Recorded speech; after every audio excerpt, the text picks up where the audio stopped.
तो इस क्वेश्चन में हमारे पास क्या है, पहली चीज देखिए, निम्नलिखित में से कौन सा कथन सत्य है, इन दोनों बातों में से कौन सी बात सही है। तो पहली चीज, इसमें दो बातें बोली हैं। पहली ये है 2 की पावर 400 और 3 की पावर 300। तो बच्चों आप लोगों ने इसमें क्या ट्रिक अप्लाई करनी है कि 2 की पावर 4, जीरो को भूल जाना है अगर यहां दोनों में जीरो बराबर है तो, और 3 की पावर 3, 2 की पावर 4 16 होता है और 3 की पावर 3 27 होता है। आपको देखना है इनमें से बड़ा कौन है, ये बड़ा है, मतलब 27 बड़ा है। 27 बड़ा है तो ये वैल्यू बड़ी है, लेकिन उसने कहा इसके हिसाब से ये वैल्यू बड़ी है क्योंकि मुंह इसकी तरफ खुला हुआ है, तो इसलिए तो बात गलत होगी और ये बात सही होगी। तो केवल 2 सही है। ऐसे तरीके से आप लोग अपना आंसर निकालेंगे ऐसे क्वेश्चंस का। Good morning Neha. प्रथम 30 सम संख्याओं का योग क्या है। प्रथम 30 जब भी बोले, मतलब प्रथम करके बोले और सम संख्याएं हो, तो उसका जब भी आपको योग निकालना हो बच्चों, सीधा आप ये देखो कितनी संख्याएं हैं, उसको उससे अगली संख्या में गुणा कर दो, जो कि बन गया 930। बस आपका आंसर आ गया ऑप्शन बी।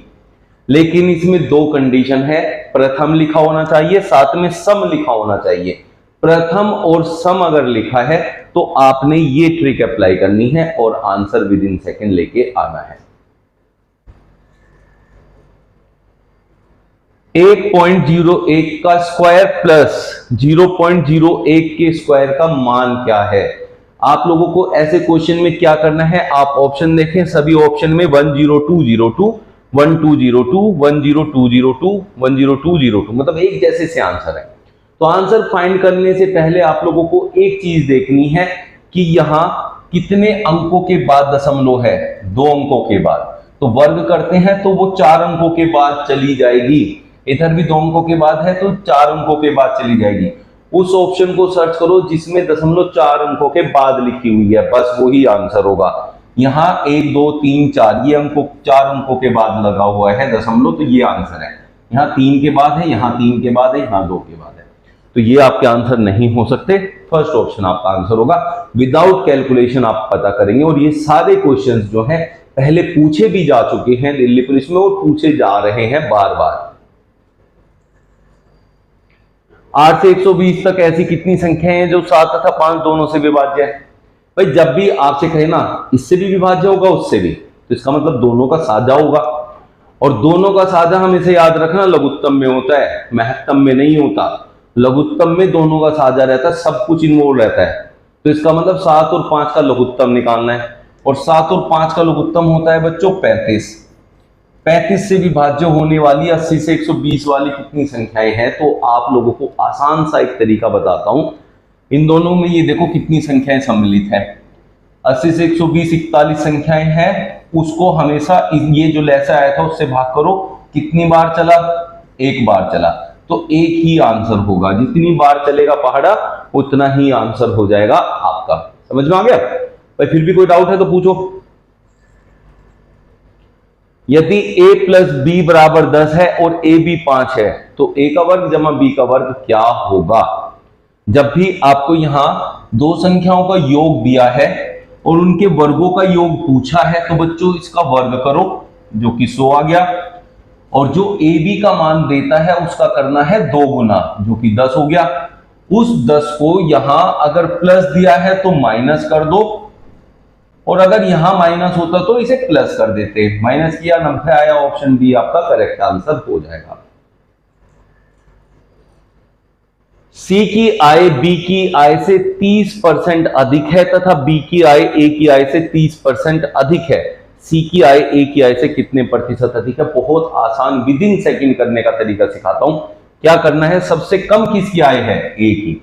ए की आय से 30% अधिक है किसकी, बी की। तो जिसकी सबसे कम आय है उसको मानो 100। अब बी की आय निकालो उससे, बी की आय है ए की आय से 30% अधिक, तो ये 100 था तो वो होगा 130, क्योंकि 100 का 30% 30 होता है, तो बी की है 130। सी की है बी से भी 30% अधिक, तो 130 का 30% 3 से गुना करो, 3 से 13 की 39 अधिक होगी, तो इसकी होगी 169। अब उसने क्या कहा, ए की आय से कितने परसेंट अधिक है सी की आय। तो सी ए से कितना अधिक है, 69, जब जो कि से हमें 100 माना था, इसलिए जितना यहां ज्यादा या कम आएगा उतना ही आपका प्रतिशत भी होगा। तो इसलिए ऑप्शन डी आपका करेक्ट आंसर हो जाएगा। बताइए विद इन सेकेंड आप इसे कैसे कर पाए, है ना, ये ट्रिक लगा के कर पाए। तो ऐसे करके आप इन ट्रिक को यूज कर सकते हैं, विद इन सेकेंड आंसर ला सकते हैं। x अनुपात y 4:3 है तथा y अनुपात z 7:9 है, तो x और z का अनुपात क्या होगा। x पहले नंबर पे, z आखिरी नंबर पे, तो ये जो यहां ये संख्या यहां है, ये इसको आखिरी में गुणा कर दो और जो यहां है उसको पहली में गुणा कर दो। 7 चौक 28 और 3 नम 27, ये होगा आपका x और z का अनुपात। ऐसे विद इन सेकंड निकाल सकते हैं। ऑप्शन बी आपका करेक्ट आंसर होगा। समझ में आ गया बच्चों। एक व्यक्ति ने चक्रवृद्धि ब्याज पर 10% प्रति वर्ष की वार्षिक दर से 8,000 रुपए उधार लिए। यदि ब्याज अर्धवार्षिक संयोजित किया जाता है तो 1.5 वर्ष के पश्चात चुकाई जाने वाली राशि क्या है। बच्चों ध्यान से समझना, अर्धवार्षिक जहां आ जाए तो जितने भी वर्ष है उसका डबल कर देना। तो 1.5 था, इसका डबल कर दिया हमने, कितना हो गया बच्चों 3। अगर प्रतिशत जितना दिया है उसका आधा कर देना, 10 दिया है तो वो 5% हो जाएगा, क्योंकि अर्धवार्षिक है, आधा कर देना।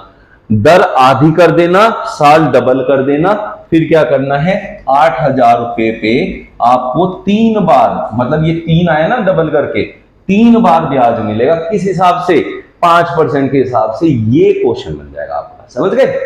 अब क्या करना है, 5%, 8,000 का 5% कितना होता है 400। ये तीनों साल 400 यहां मिलेंगे, लेकिन फिर ब्याज पे ब्याज मिलेगा कितना, 5%। 400 का 5% होता है 20 रुपए, 20 यहां मिलेगा, 20 यहां मिलेगा। फिर इस 400 का भी आगे ब्याज मिलेगा 20 रुपए, और इस 20 का 5% होता है 1 रुपए, ये मिलेगा। तो ये कितना हो गया बच्चों, 61 रुपए। 400 400 400 1261 रुपए आपको मिलेगा 3 वर्ष के अंत में, मतलब 1.5 वर्ष के अंत में, अर्धवार्षिक, इसलिए हम उसे 3 काउंट कर रहे हैं। समझ में आ गया। किसी को डाउट है तो पूछो। उसने कहा पंकज एक घड़ी को 900 में खरीदता है तथा उसके अंकित मूल्य को इस प्रकार अंकित करता है कि 30% की छूट देने के पश्चात भी उसे 40% का लाभ होता है। उसको क्या चाहिए, वो ऊपर रहेगा। पहले तो ये 900 लिखना है, उसको क्या चाहिए 40% लाभ। लाभ को 100 में प्लस करके लिखोगे 140, और उसको क्या मिला है, उसने क्या किया है स्टार्टिंग में, वो क्या किया है 30% की छूट दी है। छूट है तो 100 में से माइनस करके नीचे लिखोगे, वो होगा 70। तो ये करोगे और सीधा सीधा आंसर ले आओगे। This will be your answer, कि उसका अंकित मूल्य 1800 रुपए था। समझ में आ गया बच्चों।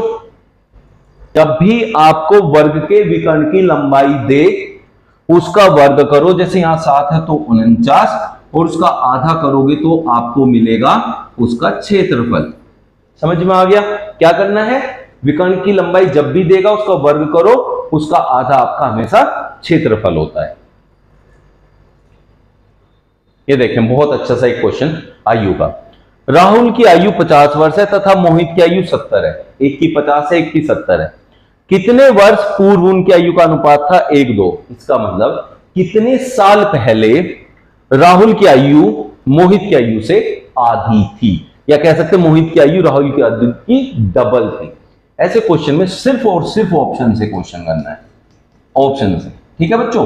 ऑप्शन कैसे लेंगे, मान लिया राहुल की आयु आज 50 है, मैं ऑप्शन ले लेता हूं सी, सीधा सीधा ऑप्शन लूंगा 20 या 30। पहले इससे करो, राहुल की आयु है 50, तो 20 साल पहले, ये पहले वाली साल है, 20 साल पहले ये कितने का होगा बच्चों 30 का, और ये कितने का होगा 20 साल पहले 40 का। ठीक है, ये इसका डबल हुआ नहीं हुआ, तो ये ऑप्शन नहीं लेंगे, फिर 30 पे चलता है। 50 में से 30 जाएगा तो कितना बचा 20, 70 में से 30 जाएगा तो कितना बचेगा 40, ये इसका डबल हो गया, अनुपात आ गया 1:2। तो इस तरीके से आप आंसर निकालेंगे, विद इन सेकेंड आपके आंसर आ जाएंगे। तो ऑप्शन का यूज करना है इस टाइप के क्वेश्चन में। ठीक है बच्चों। रेलगाड़ी का ये क्वेश्चन बहुत बहुत बहुत आसान से ट्रिक के साथ समझा रहा हूं, ध्यान से समझ लेना। एक रेलगाड़ी 320 मीटर लंबे प्लेटफॉर्म को पार करने में 30 सेकंड तथा 230 मीटर लंबे प्लेटफॉर्म को पार करने में 25 सेकंड। समय का अंतर देखो कितना है, यहां 30 सेकंड, यहां 25 सेकंड, समय का अंतर है 5, उसे नीचे लिखो। यहां एक रेलगाड़ी 320 मीटर लंबे प्लेटफॉर्म को कर रही है, यहां 230 को, इनका अंतर ऊपर लिखो 90, इसको भाग कर दो 18, तो इसका मतलब क्या आया, हर एक सेकंड में 18 मीटर तय कर रही है। यहां 30 सेकंड में टोटल दूरी तय की थी, तो यहां क्या है, एक सेकंड का आपका डिस्टेंस आएगा 18 मीटर, इससे गुणा कर देना, तो ये 30 सेकंड की बात आ जाएगी। तो इसका मतलब है 540 मीटर तय किया होगा इस 30 सेकंड में, लेकिन उसने कहा 320 मीटर ही तय करा है, लेकिन 320 मीटर प्लेटफॉर्म है, तो बाकी जो दूरी है वो रेल की है। तो इसमें से इसको माइनस कर दो, 540 में से 320, तो 220 मीटर लंबी होगी ट्रेन। ऑप्शन सी आपका करेक्ट आंसर हो गया। इस तरीके से निकालते हैं जब आपके पास ट्रेन की लंबाई गायब हो। अनुज की क्षमता विनोद की क्षमता का 150%, 150% का मतलब होता है बच्चों 1.5 गुना। इसका मतलब है अनुज की क्षमता विनोद की क्षमता का 150% है। इसका मतलब अनुज विनोद से 1.5 काम करता है। अगर विनोद 1 काम करता है तो अनुज 1.5 काम करता है। इसका सीधा सा आप ऐसे मतलब समझ सकते हैं, अगर आपको क्वेश्चन बहुत आसान बनाना है। यदि अनुज एक कार्य को 10 दिन में कर सकता है, अनुज कितने काम करता है रोज, 1.5 काम रोज करेगा और 10 दिन उसे लगेंगे, तो वो कितने काम करता है, 15। ये आ गया पर टोटल काम कितने करने हैं। अब वो कह रहा है दोनों मिलकर उसी कार्य को कितने दिन में करेंगे। ये 15 काम करने हैं और ये दोनों मिलके करेंगे, ये 1 काम करता है, ये 1.5, तो दोनों मिलके बच्चों 2.5 काम करते हैं। जितने काम आपको करने हैं 15, जितने एक दिन में होते हैं उतने से भाग कर दो, तो जो आएगा उतने दिन में दोनों मिलके कर देंगे। तो ऑप्शन सी आपका करेक्ट आंसर बन जाएगा। किसी को कुछ भी पूछना है बच्चों, कोई भी डाउट है तो लिखो कमेंट बॉक्स में। यदि एक महिला 13 रुपए में 14 सेब खरीदती है तथा 14 रुपए में 13 सेब बेचती है, तो उसका लाभ अथवा हानि प्रतिशत क्या होगा। ध्यान से समझना, ऐसे क्वेश्चन में क्या करते हैं, ये ए है ये बी है, तो बी को लेंगे, इसके वर्ग में से ए के वर्ग को माइनस करेंगे और ए का वर्ग रखेंगे नीचे।